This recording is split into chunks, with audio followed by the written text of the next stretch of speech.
Alright, hello, welcome back everybody. I am going to continue working on our shield here, and so the next thing that I'm going to be doing is actually, since we've laid down that nice base black layer, we're going to start dry brushing inside here. And the reason I'm choosing to do that next, instead of some of this detail work on the outside, is in the event that I accidentally hit some of this, which I more than likely will, and that's okay. But the color that I'm going to be using here is a Citadel Lead Belcher. It's one of my favorite colors. Love it. It's metallic. It's got a perfect amount of sheen. And as far as dry brushing, it creates the desired effect that I want. And it's super easy to work with. So we're just going to grab my dry brush that I like here, and we're going to get our pot open, and we're going to grab ourselves a towel. Going to get our bristles. Keep going here. Remember, with dry brushing, I'm just going to pull off excess paint from the bristles of the brush, and so that when you go to your surface to work with and you start painting, you've got less than if you were to dip directly out of the pot. Um, I'm actually going to pull some more out of there. And it's okay. There's certainly, you'll see that I wanted around that edge, I really wanted that to be more intense than here in the middle, because if this shield were to be taking any kind of damage in a real world application, then chances are that damage is going to come from in the center, but certainly it could come from the edge as well.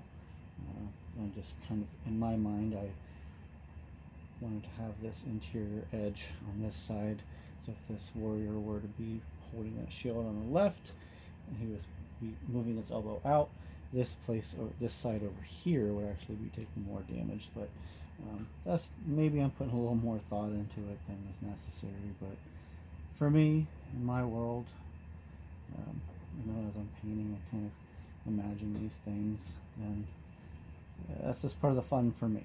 So if you find that fun, great. And if not, that's okay too. Let me dip back in and pull some of this out. I'm just going to hit it. As you can see, I kind of accidentally touched that. That's okay, because this is going to get another layer over it anyways, so we don't have to be super precise.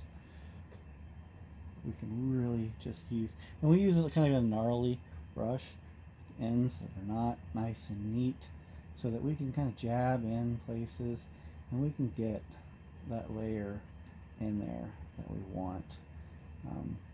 And if there's a place where you're just like, I really don't like that, use some water, go in, and you can start to pull it out. And you'll start to smooth that. But just remember, go back to your paper towel, pull it out, boom, there we go, easy. So we're gonna get dry bristles again. Back to the pot. I'm not actually dipping in the pot. I'm just using the lid to get just a small amount, because again, this is dry brushing. We're not wanting to coat 100% thoroughly. We're just getting in there, and there we go. Okay. Now you'll see, I'm not sure how the camera's going to pick this up, but I can see that there's some places that have more sheen than others. So you want to dip just a corner of the brush. This is my method. And then those places where it's really recessed and you feel like it needs more, just kind of dab right in there and jab, and then start pulling your brush. And what that'll do is you'll get more of an evenness to it. And it's okay if there's some areas, at least for me and how I feel about my painting, that if are completely not covered, because again, with the black base and this lead belcher, over top, we're creating the illusion that this metal has been weathered. So there's going to be places that are darker and lighter, and in those darker places, those are actually going to be recessed in shadows. And we can deal with those a couple of different ways later, and we will, because in my mind, I've already kind of got a scheme figured out for this shield, which will include some contrast. So again, just kind of jabbing in some of those places I really want to get back into. And when you're painting, you can see where you've been. And the nice thing about dry brushing is super forgiving. You do not need to keep a wet edge because it's dry. All right, maybe not the fitness joke, but we're getting back in there. Boom. Oh yeah, really like that. So this is the dry brush technique, and you can continue going and going and going as long as you want. But as for me, I feel like this one is pretty close. Might just grab a little bit more here and kind of, yeah, there we go. Nice. Here we go. Boom.